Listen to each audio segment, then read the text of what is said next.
ओम ओम ओम।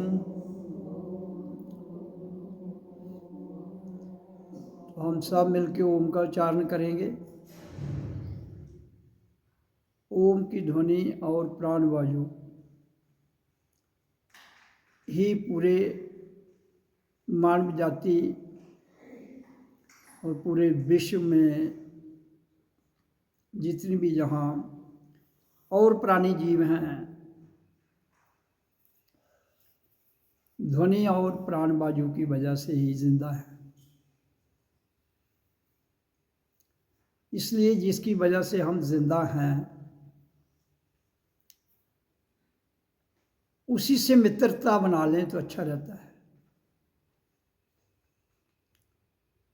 तो मित्रता का अर्थ क्या है?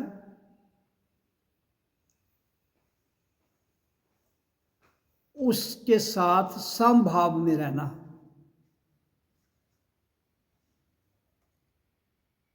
तो जब हम समभाव में रहते हैं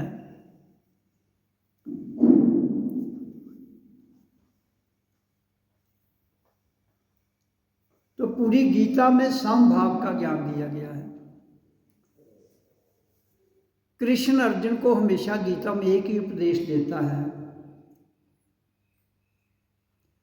कि अर्जुन, मन को, बुद्धि को, इंद्रियों को और सोच को समभाव में ले जाओ,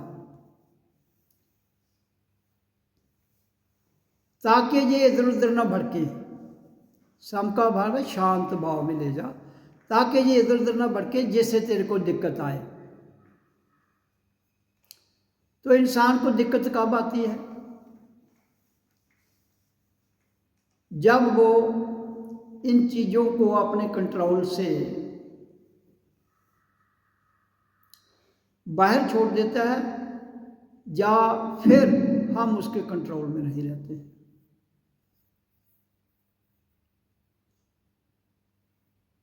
तो जीवन मिलने का अर्थ क्या है? जहाँ हम धरती पर आए हैं, जीवन मिलने का अर्थ ही यही है को प्राण वायु और ध्वनि को नियंत्रण करने के लिए हमें इन्हीं के बीच में रहते हुए ओम का उच्चारण करते हुए अपने जीवन को समभाव में लाना है, जिसके लिए इसका उच्चारण और प्राण वायु का रोकना और छोड़ना, उसका तरीका हमें आ जाए। ऐसे तो श्वास 24 घंटे चल रही है, रुक थोड़ी रही है। रुक जाएगी तो हम गए। इसलिए ये 24 घंटे चल रही है, आ रही है, जा रही है। तो जब हम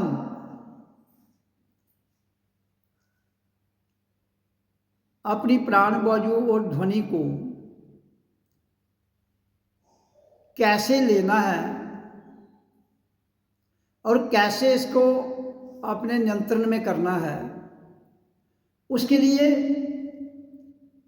विधियां होती हैं, जिनको कहते हैं तरीका कैसे करना है। जो कि जहाँ बताया जाता है कि हमें सर्वप्रथम उच्च ओम का उच्चारण करना है 15 से 20 मिनट। फिर दूसरी विधि है इसकी 20 मिनट, जिसमें हमने नाक से श्वास को लेना है ओम के द्वारा, और सोहम ओम मैं हूँ के द्वारा छोड़ देना है। तो ये इसकी विधियां हैं ध्यान की। ऐसे तो श्वास आएगा जाएगा, तो उसकी अपनी गति है, लेकिन उसकी गति को कंट्रोल करने के लिए हमारे ऋषि मुनियों ने, हमने स्वयं भी उस पर अभ्यास करके जानना है। इसलिए दुनिया में इंसान मन के तले से, बुद्धि के तले से, इंद्रियों के तले से ऊपर आ जाए और जाग जाए, तो जीवन जीने की कला आ जाती है। ये मैं सत्संग वाणी में हर बार कहता हूँ। पूजा पाठ, जप तप, ये भी छोटी छोटी विधियां हैं, लेकिन हम ऐसी कारगर विधि बताते हैं जो सही रास्ते पर ले जाते हुए, सही उसका परिणाम देते हुए हमें जगाए, भीतर से जगाए, ताकि हमारे अंदर किसी प्रकार का वहम, डर, भ्रांतियाँ और भगवान के प्रति जो कंसेप्ट दिए गए हैं, परसेप्शन बनाए गए हैं, उनको जाना जाए, क्या ठीक है क्या गलत है। मैं बोल रहा हूँ, आप सुन रहे हो, लेकिन मैं जो बोल रहा हूँ आप सुन रहे हो, वो कहाँ तक सत्य है, मानने से काम नहीं बनेगा, जानने से। मानने से काम नहीं बनेगा, उसको जानना है। तो उसको जानने के लिए हमें क्या करना है? ओ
इस नाम का, इस अक्षर का उच्चारण करना है।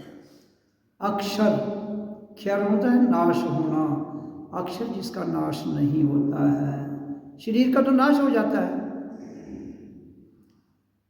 तो नाश किसका नहीं होता है? आवाज का। आवाज नहीं मरती है। आपकी प्राण वायु भी प्रकृति में नहीं मरती है। और एक समय के बाद हमारी प्राण वायु भी समाप्त हो जाती है और ध्वनि भी समाप्त हो जाती है एक समय के बाद। तो समय और स्थान, टाइम एंड स्पेस, समय और स्थान के भीतर रहते हुए, क्योंकि समय और स्थान के भीतर हमारा शरीर है जो माध्यम है। समय और स्थान के बीच में हमारा शरीर है, इसलिए शरीर माध्यम है, ध्वनि भी माध्यम है, प्राणवायु भी माध्यम है। तो अगर हमने जो माध्यम है, शरीर, प्राणवायु, ध्वनि, ये अगर हमारे कंट्रोल में नहीं है, तो इसका मतलब है हम अपनी दिशा और दशा भूल चुके हैं। क्योंकि अगर मशीनरी, एक ड्राइवर गाड़ी चला रहा है, अगर मशीनरी उसके हाथ में चलाई जा रही है, वो नियंत्रण में नहीं, तो एक्सीडेंट करेगी।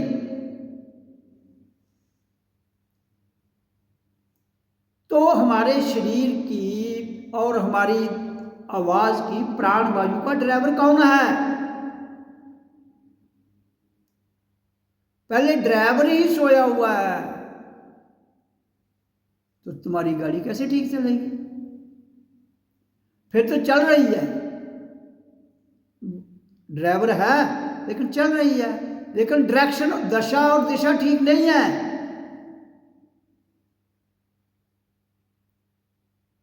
तो उस दशा और दिशा को ठीक करने के लिए आपको अपने भीतर बैठे हुए ऊर्जा कितने प्रकार की है? स्थूल में ऊर्जा है, सूक्ष्म में ऊर्जा है, कारण में ऊर्जा है और कारण से परे भी ऊर्जा है, एनर्जी जिसको कहते हैं। ये सारा विश्व जो है एनर्जी से चलता है, ऊर्जा से, चाहे वो भौतिक स्तर पर हो चाहे वो अध्यात्म स्तर पर हो। हमारे मूलाधार में जो ऊर्जा बैठी है वो सोई हुई शक्ति है, सुषुप्त शक्ति के रूप में बैठी हुई है। वहां उसको कोई होश नहीं है क्या है। तो जब होश ही नहीं है उसको, वो वहां सोई हुई है, तो आपका सिस्टम स्वप्न अवस्था में और सोई अवस्था में गुजर जाएगा जब तक आप वहां से उसको जगाओगे नहीं। ये जो उच्चारण किया जाता है, जब प्राण बाजू को समभाव में किया जाता है, इसी के द्वारा वो जो सोया हुआ वहां एनर्जी है आपकी, वो जागती है। जब वो जाग के एनर्जी आपकी नाभि में आती है, फिर आपके नाभि के ऊपर मणिपुर, फिर उसके ऊपर हृदय अनाहत, फिर उसके ऊपर कंठ विशुद्ध, फिर उसके बाद आज्ञा चक्र, जहां से वो सुषुप्त शक्ति जाग जाती है और ड्राइवर जो है वो भी जाग जाता है। जब ड्रैगन जाग जाता है, फिर उसके बाद ये जो तीन चीजें हैं, प्राण बाजू, शब्द और शरीर, ये तीनों ठीक दिशा में कार्य करना शुरू कर देते हैं, जिसको आध्यात्मिक दुनिया में कुंडलिनी शक्ति का जागरण कहते हैं। तो वो कुंडलिनी शक्ति कैसे जागती है? जब, क्योंकि हमारा शरीर में तो प्राण बाजू है, आ रही है जा रही है, हम उसकी वजह से जिंदा है। तो जब हम उस ऊर्जा को, जो प्राण, साइंसदान उसे प्राण बाजू कहते हैं और अध्यात्म में उसको प्राण कहते हैं। प्राण बाजू और प्राण एक ही बात है, श्वास जिसको कहते हैं। तो उसको नियंत्रण जब कर लेते हैं, तो आपके भीतर का जो इंसान है, जहां के नीचे इंसान और शैतान और आपकी रिद्धि सिद्धियां नीचे रह जाती हैं और हम आज्ञा चक्र में आकर अपने एक प्रकाश में आ जाते हैं, जहां प्रकाश का अर्थ है ज्ञान, रोशनी का अर्थ है ज्ञान। तो हमें फिर वो ज्ञान मिलता है, जिस ज्ञान के द्वारा हम अपने शरीर को, अपने मन को, अपनी बुद्धि को, अपनी इंद्रियों को और अपने सिस्टम को एक ठीक दिशा में चलाने की कला सीख लेते हैं और फिर वो जीवन चल पड़ता है। फिर धीरे धीरे धीरे जैसे ही कुंडलिनी शक्ति जागृत होती है, तो आपके पास जब ये प्राण, ध्वनि और शरीर तीनों नियंत्रण में आ जाते हैं, जब ये तीनों काबू में आ जाते हैं, तो ये आपके इशारों पर काम करते हैं।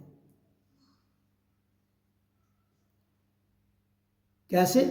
ऐसे रूटीन में हम 1 मिनट में 14 से 18 सांस लेते हैं, 12, 14, 18 नॉर्मल। तो जब हमें इस पर काबू कर लेंगे, तो आपने अब नियंत्रण कर लिए प्राण जाओ ओम के उच्चारण से और मेडिटेशन से।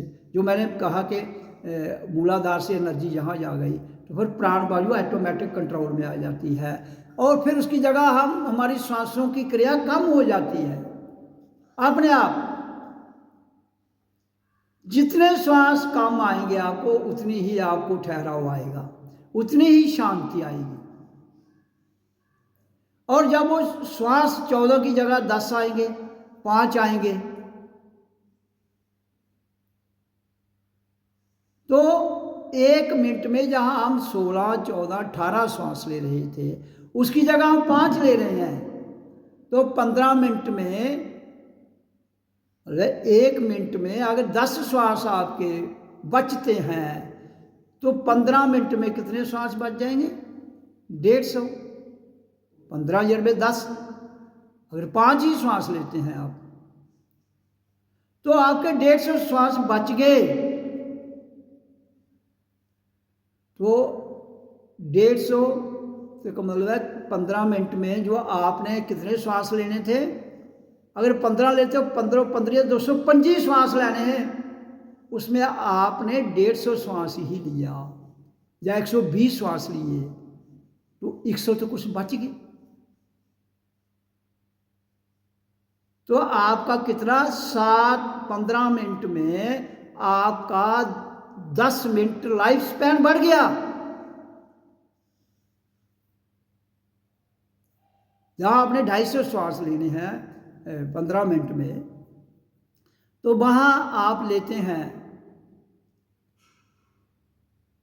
100 श्वास, तो आपका 15 मिनट से 8.5-7 मिनट का समय बच गया, जीवन लंबा हो गया।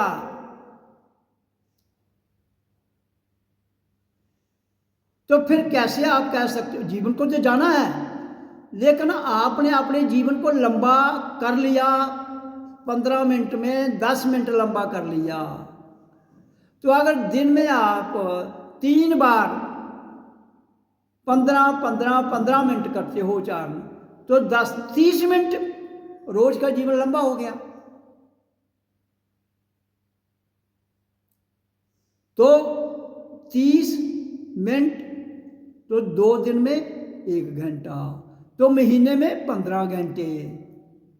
तो 1 महीने में अगर इसी अभ्यास में आप कितना कर लेंगे? 15 घंटे जीवन बच गया आपका। तो यानी कि आप 1 महीने में 1 दिन आप जीवन बढ़ा सकते हो।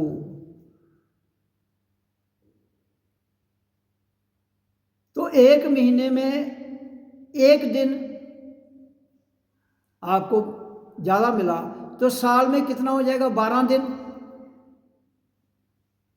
महीने में 1 दिन जीवन बढ़ा लिया आपने।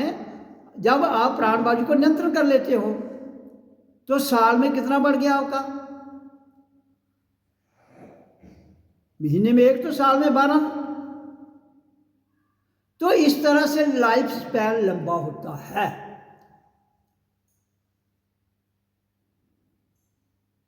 जीवन तो छोड़ना है, सबको एक दिन शरीर छोड़ना है, तो आपका जीवन लंबा। तो अगर आप रोज 1 घंटा बचाते हो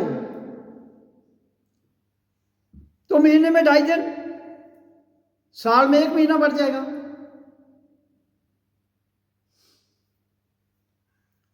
तीस दिन 12×3 तो 2.5 महीने साल में बढ़ जाएगा। तो अगर समाधि में आप ध्यान समाधि में 1 घंटा चले जाते हो तो उस वक्त आपका जो श्वास है वो नाक से आपका सिस्टम तो जुड़ा रहेगा यहाँ पूरा, लेकिन श्वास नहीं आपको आएगा, फिर भी आप जिंदा रहोगे।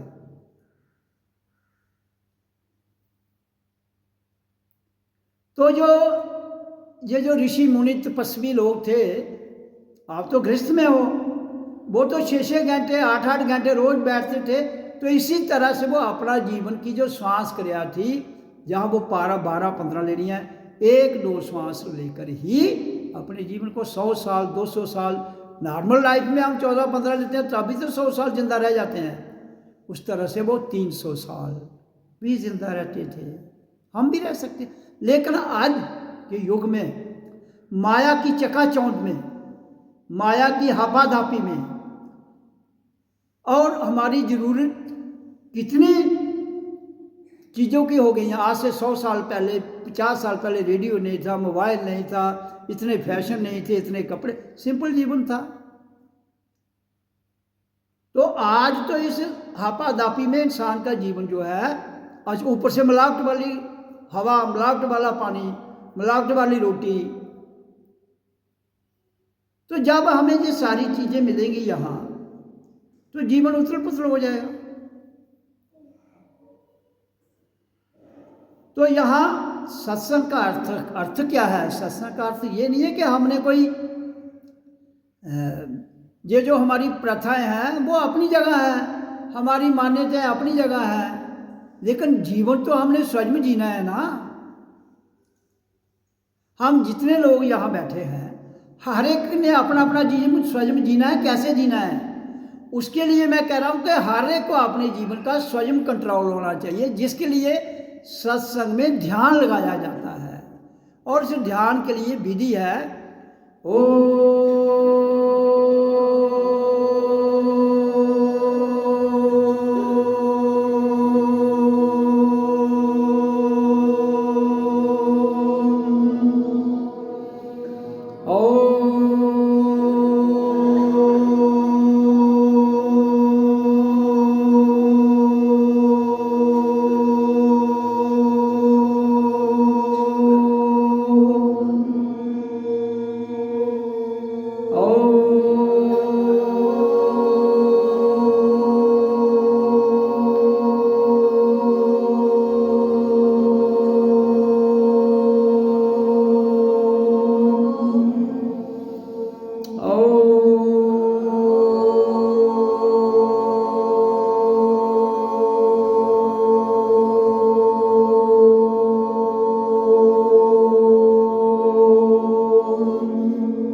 तो जब हम इस ओम की ध्वनि को करते हैं तो हमारी श्वास बाहर जाती है, और श्वास जो है वो 1 मिनट में 3 बार ओम का उच्चारण करेंगे हम लंबा, तो आपके 12 श्वास बचेगी। तो इससे आपकी श्वास बचेगी। श्वास हम ध्वनि के जब हम ओम करते हैं श्वास बाहर जाता है, तो जब बाहर जाएगा हम खाली होंगे, फिर श्वास को लेंगे तो अंदर जाएगा, जिससे हमें ऊर्जा मिलेगी, ऑक्सीजन। और जब हम उसको थोड़ा रोकेंगे तो हमारी जितना भी ये अंदर प्रणाली है, शरीर के अंदर जितना भी सिस्टम है, वो सिस्टम खुल जाता है। अगर ब्लॉक होगा तो प्राण शक्ति ने ऑक्सीजन वाली प्राण जो वायु है वो हमारे शरीर के अंदर जाएगी, तो हम उसको थोड़े समय के लिए रोक के रखेंगे, तो हमारे शरीर की जितनी ये 72,000 नाड़ियाँ हैं, हमारे शरीर में कितने 72,000 ब्रीक नाड़ियाँ हैं, तो वो उनमें प्रवाह जाएगा करंट का, वायु का, तो तभी वो चलेगी, और खून भी तभी उनके द्वारा मूव करेगा। तो अगर हमारे हर अंग में ये प्राण वायु पूरी चलती रहती है तो हमें बीमारी नहीं लगेगी। क्यों? मशीनरी कब गड़बड़ होती है? जब उसके पुर्जे में करंट नहीं पहुंचती है, और गाड़ी में करंट नहीं जाएगी तो गाड़ी कभी भी नहीं चलेगी। तो इसी तरह भी हमारी एक भीतर तांत्रिक प्रणाली, ऑटोमेटिक गाड़ी है जो प्राण वायु से चलती है। प्राण श्वास आया गया, आया गया तो चलती रहेगी, श्वास गया तो नहीं आया तो छुट्टी। अब गया तो नहीं आया का मतलब क्या है? प्राण वायु जो आ रही है भीतर नहीं जाएगी। जब आदमी मर जाता है तो प्राण वायु थोड़ी खत्म हो गई है, उसकी मशीनरी उस प्राण वायु को नहीं ले रही है, क्योंकि उसमें गड़बड़ हो गई है, वो कहीं ना कहीं बंद हो गई है, तो श्वास नहीं जाएगी तो छुट्टी। इतना ही तो जीवन का खेल है।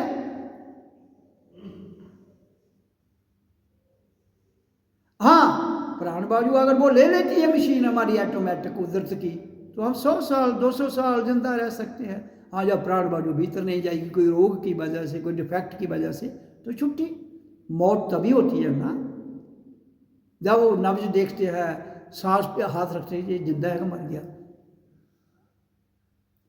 तो प्राण वायु 2 प्रकार से है। एक तो जो हम ले रहे हैं ये स्थूल शरीर को चाहिए, और एक सूक्ष्म में है। एक प्राण वायु स्थूल में है, जिससे हमारी ये मशीनरी स्थूल में चल रही है, लेकिन इसी के भीतर एक सूक्ष्म प्रवृत्ति भी है जिसको प्राण वायु की जरूरत नहीं है। उसको कहते हैं स्थूल सूक्ष्म शरीर। वो प्राण वायु से नहीं चलता है। और जब प्राण बंद हो जाते हैं वो निकल जाता है बीच में, छोड़ देता है इसको। आप मकान में रहते हो, कमरे में रहते हो, आपको पता लगा कमरा गिर रहा है तो आप भाग जाओगे कि उधर बैठे रहोगे? तो सूक्ष्म शरीर पकड़ा तो जाता नहीं है, भागने वाला तो स्थूल ही होगा ना। तो ये उस मकान से स्थूल को बचाता है। इसी तरह से अगर हम अपने प्राण वायु का हमारे भीतर जाना स्टॉप हो जाता है तो छुट्टी हो जाएगी, लेकिन सूक्ष्म निकल जाएगा। तो जिसको हम रूहानी शरीर कहते हैं, जो सूक्ष्म का मतलब है एक ऐसा शरीर जिसके साथ चेतना जुड़ी हुई है, जीवात्मा, जिसको हम क्या कहते हैं? जीव आत्मा। जीव हो गया सूक्ष्म, आत्मा होगी चेतन, तो वो निकल जाते हैं। उनको हवा की जरूरत नहीं है। हवा की जरूरत हमारी मशीनरी को है, स्थूल वाली को। सूक्ष्म ने हवा को क्या करना है? आप 5 किलोमीटर ऊपर जाओगे तो कोई हवा नहीं है। कौन सी हवा? जिसमें प्राण वायु है, मतलब ऑक्सीजन है, जिससे इंसान जिंदा रह सकता है, जिससे कोई भी प्राणी जिंदा रह सकता है, तो वो होगा ही नहीं। तो ये हमें सत्संग में आने के बाद इस ज्ञान को प्रैक्टिकली जानने की जरूरत है कि एक तो हमारे पास स्थूल शरीर है जिसके भीतर मशीनरी रखी हुई है, और एक इसके भीतर एक सूक्ष्म जीव आत्मा है जिसके द्वारा हम उस ग्रंथ को खोल सकते हैं जिस ग्रंथ के द्वारा पूरे दुनिया के ग्रंथ लिखे गए हैं। वो ग्रंथ खुल जाता है हमारे भीतर। हर इंसान के भीतर आज जितने महान पुरुष हुए, ऋषि मुनि तपस्वी जो भी हुए, जिन्होंने ग्रंथ लिखे, वेद व्यास ने लिखे, एक और ने किसी को ज्ञान दिया, तो सब इंसान के रूप में थे। क्योंकि जब तक हमारे पास ये देह ना हो स्थूल में, तो हम कोई भी कार्य नहीं कर सकते हैं। तो लेकिन इसके भीतर जब तक इसको चलाने के लिए, जो जैसे गाड़ी को चलाने के लिए पेट्रोल की जरूरत है, तो इसको चलाने के लिए प्राण वायु की जरूरत है। अगर प्राण वायु शुद्ध होगी तो जीवन लंबा होगा। गाड़ी में पेट्रोल शुद्ध होगा तो गाड़ी ठीक चलेगी, ज़्यादा समय चलेगी। अगर पेट्रोल में डीजल मिला के इस्तेमाल करोगे तो इंजन बैठ जाएगा। इसी तरह से जब हमें खुराक मिलावट वाली मिलती है, पानी मिलावट वाला मिलता है, हवा मिलावट वाली मिलती है, तो हम बीमार हो जाएंगे। तो हमारी जो ये तांत्रिक प्रणाली है जो स्थूल में भीतर में रखी है, हार्ट है, हमारा दिल है, हमारे फेफड़े हैं, हमारा दिमाग है, और हमारा लिवर है, स्टमक है, किडनी है, मूलाधार है, तो ये सब के सब फेल हो जाएंगे तो सूक्ष्म निकल जाएगा। उसको क्या चट्टी?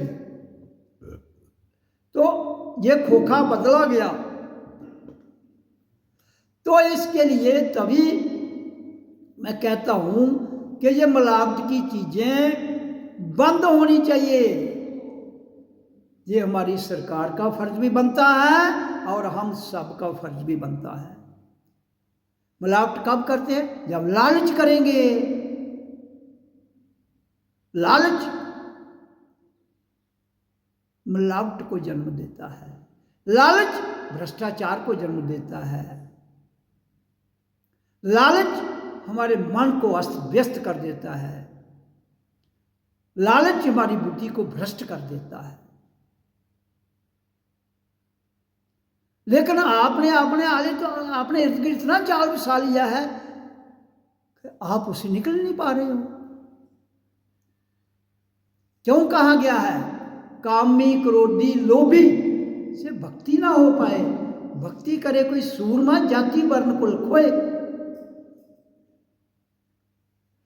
तो सत्संग इस अपनी गुरु को जगाने के लिए, जिसको मैं ड्राइवर कह रहा हूं, गाड़ी को चलाने वाला, उसको जगाने की जरूरत है। वो क्यों? देखो, मैं आपको बड़ी स्पष्ट बात बताता हूँ। जब बच्चा पैदा होता है तो यहाँ से जब जीव आत्मा एंटर करती है तो ये ढक्कन खुला होता है। बच्चे के 6 महीने के बाद ये ढक्कन बंद हो जाता है। 6 महीने से लेकर 9 महीने, साल के भीतर ये ढक्कन बंद हो जाता है। जब ढक्कन बंद हो गया तो आपकी ऊर्जा मूलाधार में जमना शुरू हो जाती है, तय पर तय, तय पर तय, तय पर तय। जब वो जमती जाती है तो हम जो सांस लेते हैं, जो बात करते हैं, जो खाना खाते हैं, जो पानी पीते हैं, उसका सारा तत्व वहाँ जाके बैठ जाता है। क्यों? कि यहाँ से उसको रिलीज होना था, वो तो ढक्कन ही बंद हो गया। श्वास आ रही है, इधर से श्वास एंटर नहीं करती है, जहाँ से जीव आत्मा एंटर करती है उसको श्वास की जरूरत नहीं है। श्वास की जरूरत इस देह को है, और देह नहीं हो तो कुछ भी ना हो। खलु धर्मे माध्यम शरीरम, मैं क्यों कहता हूं कि कोई भी कार्य करने के लिए हमें जरूरत किसकी है? शरीर की। देखो ना, गाड़ी चलाते हो आप, उसका स्ट्रक्चर ही ना हो, उसकी बॉडी ना हो तो गाड़ी को कैसे को इंजन को ले थोड़े कम कर दे रहोगे तो इंजन भी चाहिए, गाड़ी भी चाहिए, चलाने के लिए पेट्रोल भी चाहिए, तो गाड़ी अपना ठीक समय गुजार के जाएगी। और जो उससे कार्य आप ले सकते हो, पूरा कार्य लेकर आप उसका सदुपयोग करते हुए अपने जीवन को आनंद में जीते हुए जाओ। भाई, कौन मना कर रहा है? कौन मना कर रहा है? तो सत्संग का अर्थ, मेडिटेशन का अर्थ क्या है? हमने अपने गुरु को जगाना है जो सो गया है। 6 महीने, 9 महीने, 1 साल तक तो बच्चा था तो वो जाग रहा था, वो सोया हुआ नहीं था। ढक्कन बंद हो गया। क्यों? 1 साल के बाद, 6 महीने, 1 साल के बाद वो ढक्कन क्लोज होना शुरू हो जाता है। क्यों? कि हम जहाँ का माया से जो अन्न खाते हैं, जहाँ के जो हमें संस्कार दिए जाते हैं, जहाँ से हमें जो शिक्षा पढ़ाई जाती है, वो सब की सब शिक्षा, सब का सब ज्ञान भौतिकता है, माया का है। माया को कैसे कमाना है, बचपन से लेकर बड़े तक। और फिर वही माया उस गुरु को जागने नहीं देती है। उसके लिए ही समय समय पर महापुरुष आते हैं। वो फिर जो जनता अपना रास्ता भूल चुकी होती है, उसे जगाने के लिए वो रास्ता बताते हैं। वो रास्ता क्या है? ओम का उच्चारण जो यूनिवर्सल ट्रुथ है, और प्राणवायु जो यूनिवर्सल ट्रुथ है। तो उस यूनिवर्सल ट्रुथ को बताने के लिए वो समय समय पर आते हैं, बताते हैं। अब कौन उस पर चलता है, कौन नहीं चलता है। और जो तो डूब चुका है चित्र में, भाई चित्र से कुछ मिलेगा नहीं आपको। चरित्र ग्रंथों से कुछ मिलना नहीं। उनमें लिखा क्या है? क्या लिखा है उनमें जो हमारे जीवन से 100% मेल खाता हो। लेकिन जागने के बाद जानना है, पहले अपने गुरु को जगाओ, फिर ग्रंथों को पढ़ लो। एक ग्रंथ आपके भीतर है, उसी ग्रंथ से सारे दुनिया के ग्रंथ निकले हैं, मेल खा लो। क्योंकि देखो, हमारे से जो चीज़ निकलती है वो हमारे जैसी होनी चाहिए कि नहीं। जब बच्चा पैदा होता है, वो शरीर जो बनता है तो इंसान का बच्चा होता है, उसको इंसान का बच्चा ही कहते हैं। तो जो सूक्ष्म जीव आत्मा है वो तो जागी हुई है। जब एंटर की जन्म के समय तो जागी हुई थी, बाद में क्या हो गया उसे? बाद में ये हो गया कि क्यों? जिस समाज में इंसान पैदा होता है वो समाज लालची है, मन लालची है, बुद्धि लालची है। शरीर तो एक मकान है, उसको क्या लालच करना है? तो हमारे अंदर बुद्धि सूक्ष्म रूप में है लालची, मन सूक्ष्म रूप में लालची। इनके साथ गुरु जुड़ा हुआ नहीं है।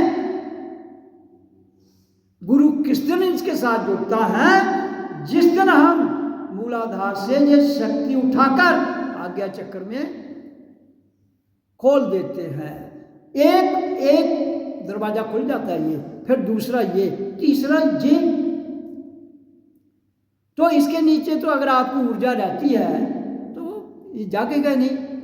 एक जन्म, दो जन्म, हजारों जन्म ले लो, नहीं जागेगा। तो आप फिर उसी प्रथा में, उसी रीति रिवाज में इतना पक्का हो जाएंगे जो आज देख रहा हूं मैं।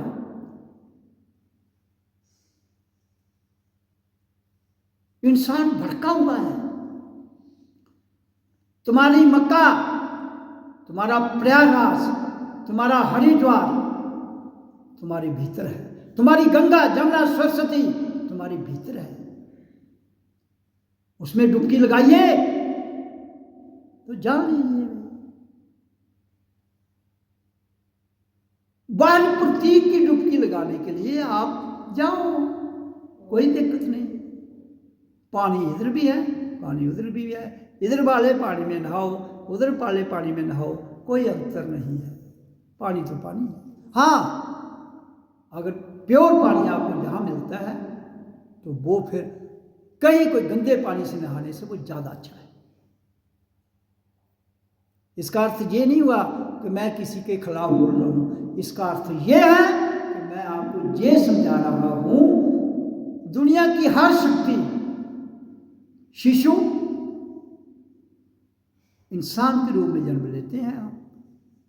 हमारे अंदर इंसान भी है, हमारे अंदर शैतान भी है, हमारे अंदर भगवान भी है, हमारे अंदर आत्मा भी है, हमारे अंदर परमात्मा भी है, हमारे अंदर गंगा भी है, हमारे अंदर जमुना भी है, हमारे अंदर सरस्वती भी है, और हमारे अंदर हरिद्वार भी है, हमारे अंदर काशी भी है, हमारे अंदर मक्का भी है, मदीना भी है, हमारे अंदर क्राइस्ट भी है, हमारे अंदर कृष्ण भी है, हमारे अंदर राम भी है, हमारे अंदर हजरत मोहम्मद भी है, हमारे अंदर नानक भी है, कबीर, जितने दुनिया की महापुरुष हुए हैं, चाहे वो प्रतीक में है, चाहे वो प्रत्यक्ष में है, चाहे वो साक्षात में है, सब कुछ इसी स्थूल शरीर के भीतर, स्थूल में, सूक्ष्म में, कारण में, और उससे परे गुणातीत ऊर्जा। यही ऊर्जा गुणातीत है, यही ऊर्जा गुणों में वास करती है, यही ऊर्जा सुषुप्त शक्ति में वास करती है, यही ऊर्जा सुषुप्त से जागती हुई कुंडली शक्ति जागरण हो जाती है। तो उसके लिए हम सब के पास ये पूर्ण उस परमपिता परमात्मा ने ये अपना जो पूरा संसार है इसमें रचा है, स्वर्ग में इसमें बैठा है। जानना हमने है, जानने के लिए हमें अपने प्राणों को, प्राण वायु को नियंत्रण में करना है और ध्वनि को नियंत्रण में करना है, जिसकी विधि है 20 मिनट उच्चारण, 15 से 20 मिनट ओम का उच्चारण। आराम से करो, उससे श्वास जाएगी, कम होगी श्वास तो कंट्रोल में। फिर उसके बाद दूसरी विधि, ओम का उच्चारण तो हमने किया, दूसरी विधि उसकी मैं बताता हूँ, जिसमें आपने नाक से लंबा सांस भरो, भरो, बड़े प्यार से लंबा सांस भरते जाओ। जब भर गया सांस पूरा, उसको रोक लो 2 सेकंड, 3-4 सेकंड। रोकने के बाद फिर उसको लंबा छोड़ दो। मैं हूँ, शांत भाव में उच्चारण किया, ओम का उच्चारण किया हमने बैखरी ध्वनि में, उच्चारण कहते हैं बैखरी ध्वनि। फिर ये आ गया शांत मध्यम्या, ये मध्यम्या है जो हम ओम सोम ओम मैं हूँ मैं कहता हूँ। ओम के द्वारा फिर शांत भाव में श्वास लेना है, पूरा नीचे तक भर जाएगा। फिर थोड़ा सा रुकिए, ऊर्जा मिलेगी शरीर को, फिर उसको बड़ा मैं हूँ लंबा शांत छोड़ दीजिए। तो 20 मिनट इसको करना है, तो कर लीजिए इसको थोड़ी देर।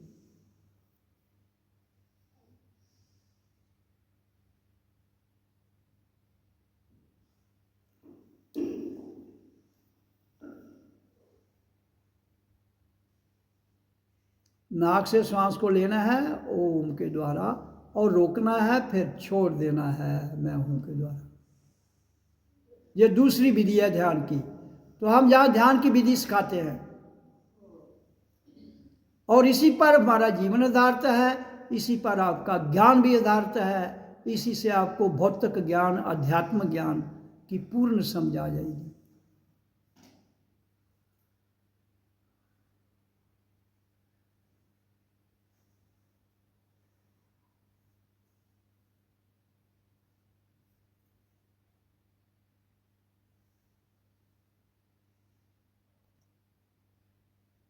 जब आप लंबा लेंगे, श्वास को लंबा छोड़ेंगे, तो 1 मिनट में जो हम 14 से 18, 12 श्वास लेते हैं, उनकी गति कम हो जाएगी, आपके श्वास बचेंगे। तो जब श्वास बचेंगे तो जीवन भी लंबा होगा, आपकी जो सुषुप्त शक्ति है वो भी जागेगी।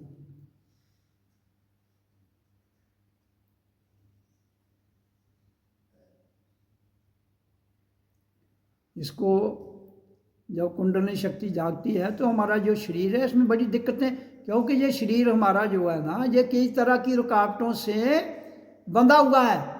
तो ये रुकावटें जब खोलेगा, कोई भी रुकावट जब हमने खोलनी होती है तो दिक्कत आती है।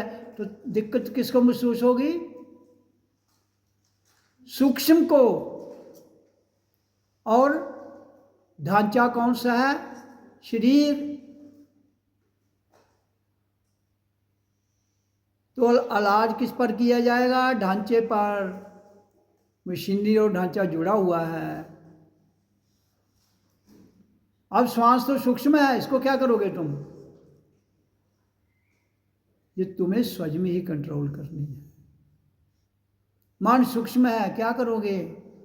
प्राण बाजू रुक जाएगी, मन ठहर जाएगा, क्योंकि वो भी सूक्ष्म है, ये भी सूक्ष्म है।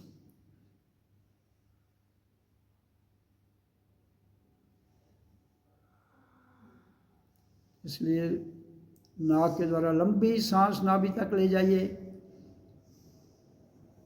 फिर मैं हूँ के द्वारा लंबा छोड़ दीजिए।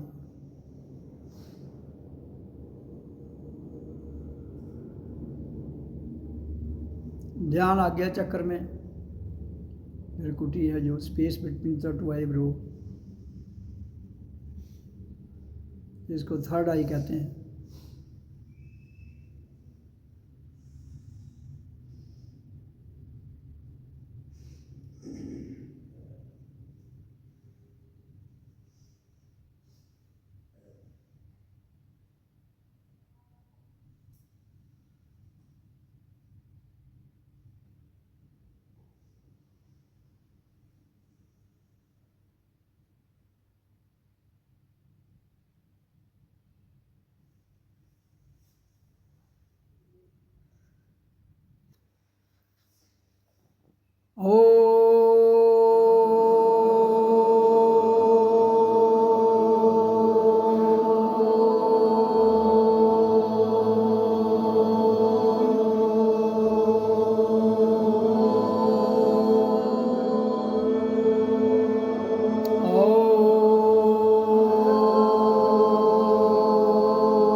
मैंने आज चर्चा शुरू की थी कि जब तक हम जागेंगे नहीं तब तक कुछ भी होने वाला नहीं है। जागने वाला भीतर है, जगाने वाला भीतर है, जिसके द्वारा जागा जाना है वो भी भीतर है। बाहर के धक्के मत खाओ। बाहर के धक्के क्या होगा, दुनिया एक भीड़ है, गिर जाओगे, कुचल के चली जाएगी और आपका शरीर चला जाएगा, जिसका मूल्य नहीं लगा सकता। ये तोहफा, ये परमात्मा का प्रकृति में वो तोहफा हम सबको मिला है जो बहुमूल्य है। बहुमूल्य का अर्थ होता है जिसकी कोई कीमत नहीं लगा सकता है। और इसके अलावा तुम किसका लालच कर रहे हो? इस इंजन को चलाने के लिए श्वास, आवाज और पृथ्वी से पैदा होने वाले तत्व ही काफी हैं। फिर काहे का लालच, काहे की भड़कना, काहे का कन्फ्यूजन? इसलिए सिखाने वाला, सीखने वाला, जिसके द्वारा सिखाया जाना है, जो सिखाया जाना है, वो किताब भीतर है, वो गुरु भीतर है, और वो ड्राइवर भी भीतर है जो कार को चलाता है। कुदरत ने हमें ध्वनि और प्राण वायु दी है, जो माध्यम है, शरीर माध्यम है, और सूक्ष्म चेतन आत्मा को जानने के लिए ये 3 साधन मिले हैं, शरीर, प्राण वायु और ध्वनि। ध्वनि है ओम। श्वास वो हम सब जो लेते हैं, लेकिन श्वास तो सब लेते हैं, नहीं तो मर जाओगे, इसलिए लेना पड़ेगा। लेकिन ध्वनि नहीं करते हैं जो मूल है। ध्वनि आपने अपने अपनी बना ली, किसी ने कुछ और कह लिया, किसी ने कुछ और नाम दे दिया। अलग अलग नाम देने से तुम मूल को नहीं बदल सकते हो। इसलिए जब तक तुम मूल सनातन का उच्चारण नहीं करोगे, तब तक झगड़े, जंजीरें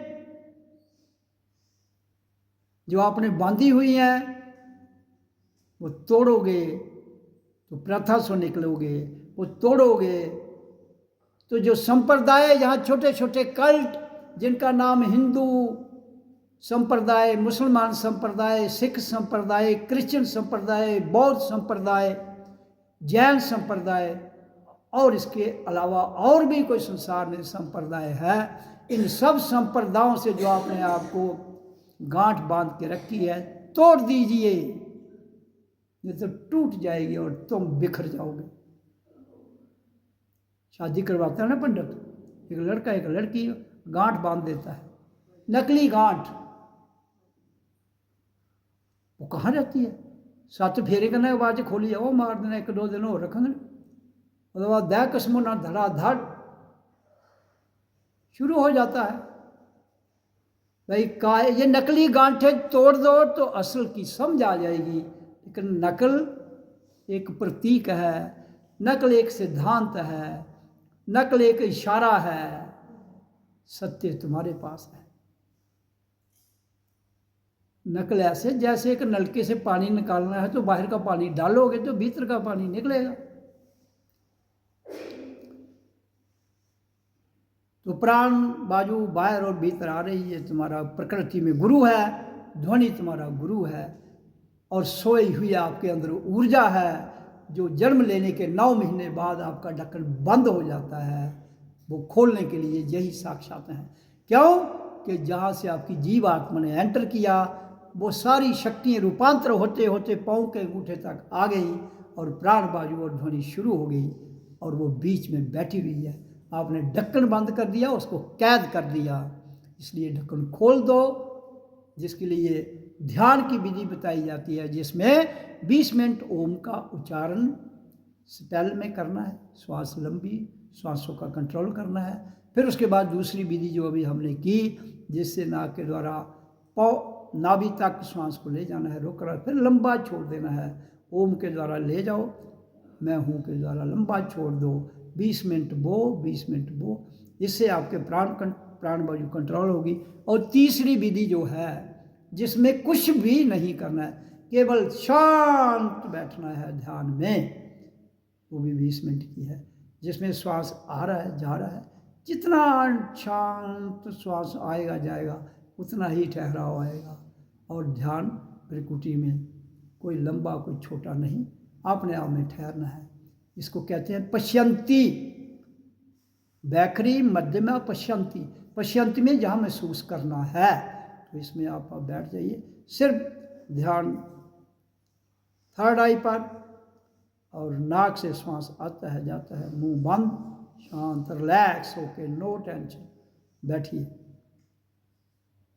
श्वास आ रही जा रही है, देखते रहिए, ध्यान आगे चक्कर में।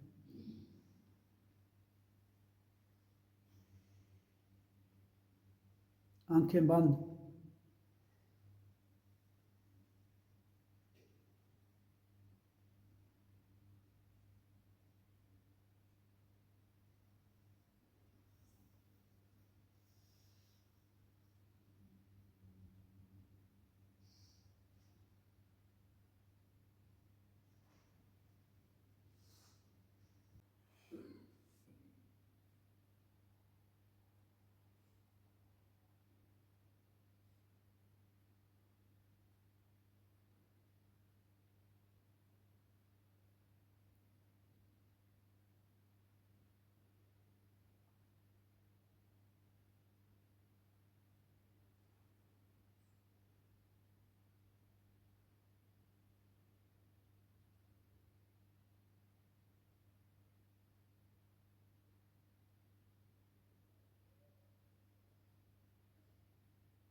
तो ये ध्यान की 3 विधियाँ बताई गई जो हर सत्संग में बताई जाती है। आज फिर मैंने उसको काफ़ी विस्तार में चर्चा की। तो ये एक जगह बैठ के 1 घंटे का समय लगता है, 20-20-20। 3 विधियां हैं। पहली है उच्चारण की, दूसरी है नाक से श्वास लेना नाभि तक, लंबा प्यार से लेना है, फिर प्यार से छोड़ देना है, फिर लंबा लेना है, फिर रोकना है, फिर छोड़ देना है, तो 20 मिनट। और तीसरी इसमें केवल बैठना है रिलैक्स होकर, बिल्कुल नो मूवमेंट, शांत स्टिल, जिसमें अभी जो हमने किया, जिसमें केवल अपनी थर्ड आई पर ध्यान रखना है और श्वास आ रहा है जा रहा है उसको महसूस करते रहना है। तो इस प्रकार 24 घंटे में हर 6 घंटे के बाद 1 घंटा बैठना है। 24 घंटे दिन रात के, हर 6 घंटे के बाद समय स्वयं निश्चित कर लो तो 4 घंटे हो जाते हैं। वो तुमको स्वयं उसका समय निश्चित करना है। कौन सा तुम में जीवन में 24 घंटे कोई व्यस्त तो रहता नहीं है ना, 24 घंटे तुम फिजिकल वर्क कर सकते हो, तो 4 घंटे इसके लिए रात को दे दो, दिन को दे दो, वो आपकी मर्जी है, देने जरूर है। अगर आपने रूपांतर चाहिए अपने भीतर से, जिस गुरु की मैं बात कर रहा हूँ उसको जगाने के लिए हर आदमी नर नारी को 4 घंटे रोज लगातार देने की जरूरत है। तब आप धरती पर आने का मकसद समझ जाएंगे। आपके जितने लिखे हुए ग्रंथ हैं उन ग्रंथों की समझ आ जाएगी। कहीं आपको बेवकूफ़ तो नहीं बनाया जा रहा है, कहीं आपको अंधश्रद्धा में तो नहीं धकेला जा रहा है। तो आपके भीतर का गुरु जिस दिन जाग जाएगा, कोई दुनिया का आदमी, चाहे विद्वान हो, चाहे और गुरु हो, चाहे कोई और ज्ञानी हो, उसको चीट नहीं कर सकते। परमात्मा क्या है, इंसान क्या है, भगवान क्या है, शैतान क्या है, समझ आ जाती है। उसको कहते हैं जीवन जीने की कला। जब वो आ जाती है तो फिर आपको कोई भी चीटिंग नहीं कर सकता है। और जो छोटे मोटे जो भ्रम आपके अंदर शक और अंधश्रद्धा के रह जाते हैं वो भी निकल जाते हैं। फिर आपका जीवन स्वतंत्र हो जाता है। उसी को मोक्ष कहते हैं। फिर अपनी इच्छा से आइए, अपनी प्राण वायु को कंट्रोल कीजिए और फिर कितना कंट्रोल करके कितनी देर जीना है वो आपके हाथों में है। कब शरीर छोड़ना है आपके हाथों में है। इसलिए जो लोग कहते हैं कि सब कुछ निश्चित है, मैं उनको ये बताना चाहता हूँ कि वो अज्ञानता में डूबे हुए हैं, वो निकल जाएं जहाँ कुछ भी निश्चित नहीं है। इस धरती पर कुछ भी निश्चित नहीं है। निश्चित है तो आपके भीतर एक ही गुरु है, हम सबके भीतर, जिसको चेतन आत्मा कहते हैं। वो निश्चित है। क्यों? कि वो अपना स्वरूप नहीं बदलती है। जो स्वरूप नहीं बदलता है वो निश्चित है। बस कि कुछ भी निश्चित नहीं है। अगर इस ज्ञान को आदमी जीते जी प्राप्त कर ले तो दुनिया की सारी दुकानें जो है ऑटोमेटिक बंद हो जाएंगी। जो अंधश्रद्धा के नाम पर, जो विश्वास के नाम पर, जो ये मानने के नाम पर खुली गई हैं, स्वयं बंद हो जाएंगी। बंद करने की जरूरत नहीं पड़ेगी, केवल जागने की जरूरत है।